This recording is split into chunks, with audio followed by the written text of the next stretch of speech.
प्यारी सात संगत जी, प्यार से कहना धन का जी। प्यारी सात संगत जी, खुद ही को कर दिया गर खुदा के हवाले आपने, तो दास आपको सभी को आई हुई संगत को मुसलमान कहता है और सारी महफिल को अस्सलाम कहता है। आज परम आदरणीय माता जी, रब ने माँ को क्या अजमत कमाल दी है। रब ने माँ को क्या अजमत कमाल दी है और आई हुई बला को माँ की दुआओं ने टाल दी है। और कुरान ने तो माँ की इस तरह मिसाल दी है कि जन्नत ही उठाकर माँ के कदमों में डाल दी है। आज बहुत अच्छा। माँ जी, अम्मा जी, हासिल न कर सकोगे किताबों से कोई फन, अल्लाह गर न सोहबते अहले कमाल दे। और बंदा बुराई से बच नहीं सकता कोई, गर अल्लाह न उसको पहले संभाल दे। खोले हुए किताब को क्यों लड़ते हो जनाब, राज़े बका और फना इसी कामिल से पूछ लीजिए। प्यारी सात संगत जी, दास ये देखता है कि बड़ी नफरतें संसार में हैं और नफरत सिर्फ और सिर्फ अज्ञानता की है। काश इस विश्व को ये माता सदगुरु का, ये पीरो मुर्शिद का यदि सच का ज्ञान हो जाए तो नफरत ये धूल जैसी उड़ जाए।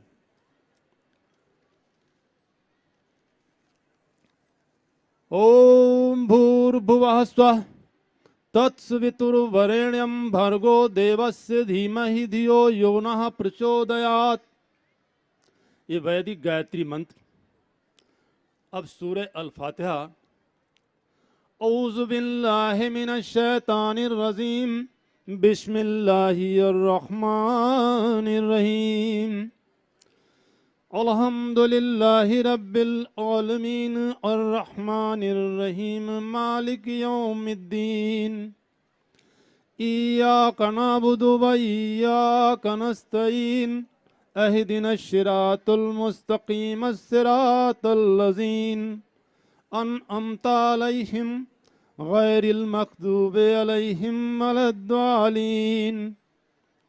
प्यारी सात संगत जी, ये वैदिक गायत्री मंत्र और सूरह अल फातिहा कुरान पाक, ये दोनों का मकसद और दोनों का अर्थ एक ही है।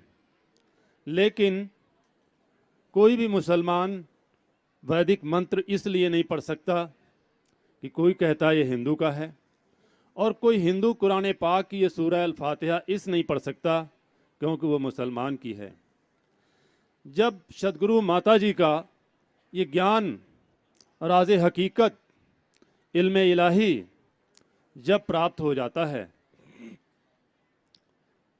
तो बंदे को बिल्कुल एकदम स्पष्ट हो जाता है कि जिसको कहते थे ये अजन्मा है, ये अमर है, ये अखंड है, ये द्वितीय है, लासानी है, लाफानी है, लामका है, लामहदूद है, ये सब उसको एक तरीके से दिखने का एहसास हो जाता है। और तब उसकी ऐसी भावना बन जाती है कि जिधर देखता हूँ उधर तू ही तू है, कि हर सू में जलवा तेरा हूबहू है। अब उसकी निगाहें ऐसी हो जाती हैं कि जिधर भी उसकी निगाह जाती है वो तू ही तू नज़र आता है। और कहा भी गया है कि तू ही दैरो हरम का है वाली, और तुझसे कोई जगह नहीं खाली। खालिक बिन खाली नहीं, सुई धरन को ठौर, दसों दिशा में राम है, राम बिना नहीं और। अब उसको राम और अल्लाह में फ़र्क नहीं आ रहा है, नज़र एक ही आ रहा है कि ये सर्वत्र रमी हुई सत्ता, इसलिए इसको राम कहते हैं। ये ला आह, इसका कोई कहीं आदि और अंत नहीं, इसको अल्लाह कहते हैं। खुदा ये स्वयं में खुद आया हुआ इसलिए खुदा कहते हैं। इसे ही स्वयंभू कहते हैं, स्वयं में आया हुआ इसे स्वयंभू कहते हैं। सारे तमाम हमारे मसले हल हो जाते हैं, और जब ऐसे मसलों का हल अगर किसी को लेना है तो सदगुरु माता सविंदर जी, हरदेव जी महाराज की शरण में आना ही पड़ेगा। और आ करके उसको सनातन धर्म में, अगर उसको चाहिए कहीं कामधेनु गाय का जिक्र आता है तो कामधेनु मिल जाएगी, अगर उसको कल्प वृक्ष की जरूरत है तो कल्प वृक्ष मिल जाएगा, उसको अमर होना है तो वो अमर, उसको अमृत तो मिल जाएगा। यानी जब लाफानी और लासानी मिल जाएगा तो सच मायने में यही ऐसा आ जाएगा कि मैंने ढूंढा सब जहां तुझको, कहीं पता तेरा नहीं, और जब पता तेरा मिला तो फिर पता मेरा नहीं। वाह जी, बहुत अच्छा। लेकिन होता यह है दुनिया में कि ज़माना फंसाने में अपने फंसा घूमता है, और है दौलत का दीवाना खुदा ढूंढता है। कहीं न कहीं उसका रुपए का चक्कर होता है और वो ढोंग करता है। लेकिन सच्चाई तो यही है, जाति पाति पूछे नहीं कोई, जो हरि का भजे सो हरि का होई। लेकिन हरि का भजेगा तब, याद तब ही करेगा जब उसको जान पहचान हो जाएगी। रामचित मानस भी कहती है कि जाने बिन होए प्रतीति, और बिन प्रतीत होए नहीं प्रीति। अगर किसी कुंवारी बहन से कहा जाए तुम अपने पति का ध्यान करो या सौहर की याद करो, तो वो किसका याद करेगी? इसलिए ये तो सभी का पति है और सभी का स्वामी है। इसलिए पहले जानिए और तभी भक्ति शुरू हो पाती है। इसके पहले तो सिर्फ ढोंग ही होता है, और सिर्फ ढोंग में आदमी पड़ा रहता है, और ढोंग के वजह से हम एक दूसरे से नफरत करते हैं। और नफरत इतनी नहीं करते हैं, किसी ने कहा है कि राम वालों को अहले इस्लाम से बू आती है, और अहले इस्लाम को भगवान वालों से बू आती है। खिदमते खल्क भला कैसे करेगा कोई, जबकि आज इंसान को इंसान से बू आती है। वाह जी, बहुत अच्छा। बंद कमरे में दम घुटी जाती है, खिड़की भीतर खोलूं तो जहरीली हवा आती है। सच मायने में इतनी नफरत फैली हुई है, और जब इस सच का ज्ञान हो जाता है तब यही आ जाता है कि ना ही कोई बैरी ना ही कोई बेगाना, और सकल संग हमको बनियाई। इसका वास्तव में यही है।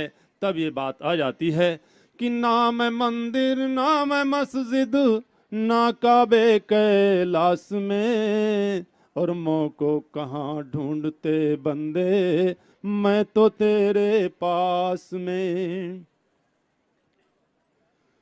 मैं तो तेरे पास में, कहें कबीर सुनो भय साधु, मैं हर सांसों की सांस में। पास खड़ा नजरों में न आवे, ऐसा राम हमारा रे। है घट में घट की सब जाने, राहत खलक से न्यारा रे। कोई ध्यावे पीर पैगंबर, कोई ठाकुर द्वारा रे। जप तप नियम व संयम व्रत, सब ही करी करी हारा रे। गुरु गम बिन कोई लक्षण पावे, कहत कबीर विचारा रे। सच्चाई पूरी नजर आने लगती है, और इसको कितना बोला जाए, इस पे वेद ग्रंथ सारे लिख गए। इसके बाद भी इसको नेत नेत कह करके कह दिया। समुद्र चाहे इसकी रोशनी बना दी जाए, चाहे टहनियाँ सारी कलम बना दी जाएं, धरती चाहे कागज बना दी जाए, फिर भी इसको लिखा नहीं जाता। और सच्चाई तो यही है, जहाँ कहीं तक काकी के लागू होता है, ये कोई कभी खुदा नहीं होता है, और खुदा कभी किसी से जुदा नहीं होता है, और जो कुछ भी जुदा होता है ये कभी खुदा नहीं होता है।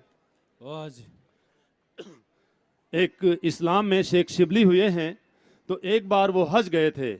तो हज में जब गए तो उन्होंने एक जलता हुआ अंगारा उठा लिया और भागे चले जा रहे थे। किसी इंसान ने उनको रोका और पूछा कि आप कहाँ जा रहे हो? कहा मैं जा रहा हूँ काबे को आग लगाने। कहा आप क्या कह रहे हैं? कहा कह इसलिए रहा हूँ कि लोग काबे की तरफ झुकते हैं पर अल्लाह की तरफ कोई नहीं झुकता। कहने का मकसद यही है कि जितना हमें शरीरों को देख करके डर लगता है, काश इस निराकार को देख करके इतना अदब लिहाज और डर आ जाता। बात तब बन पड़ती है। प्यारी साथ संगत जी, एक बाबा गुरबचन सिंह जी महाराज का दास ने लेख पढ़ा है, तो उसमें बात मंसूरी कॉन्फ्रेंस की है। तो कोई सरदार जी ने नया नया ज्ञान लिया, तो उनकी आदत पड़ी होती है, आदत आदमी की पड़ी होती है। तो उन्होंने कहा कि मेरी आदत पड़ी है वाहे गुरु कहने की। तो बाबा जी ने फरमाया कि वाह और गुरु, इसमें दो शब्द लागू होते हैं, यानी गुरु की वाह वाह। गुरु की वाह वाह करने के बजाय अगर इस निराकार का धन्यवाद अदा करते, तो इसलिए आप धन निरंकार ही कहा करें तो ज़्यादा बेहतर होगा। दास एक बाबा जी के प्रोग्राम में बैठा हुआ था, एक बहन आती है और बाबा जी की तरफ तवज्जो दे करके, ध्यान दे करके, और वो बार बार कहती, बाबा जी क्या कुछ बोलूं, बाबा जी बोलूं, बाबा जी डर लग रहा है, क्या कुछ बोलूं। दास के दिमाग में आया बच्ची जो है कुछ कहे, समय नष्ट होता है, लेकिन उसने एक बात में सारी बात कह दी। उसने कहा, बाबा जी जितना आपके शरीर को देख करके डर लगता है, काश इतना निरंकार को देख करके डर लगता और अदब में आ जाता, बात तब बन पड़ती है। प्यारी सात संगत जी, प्यार से कहना, धन निरंकार जी।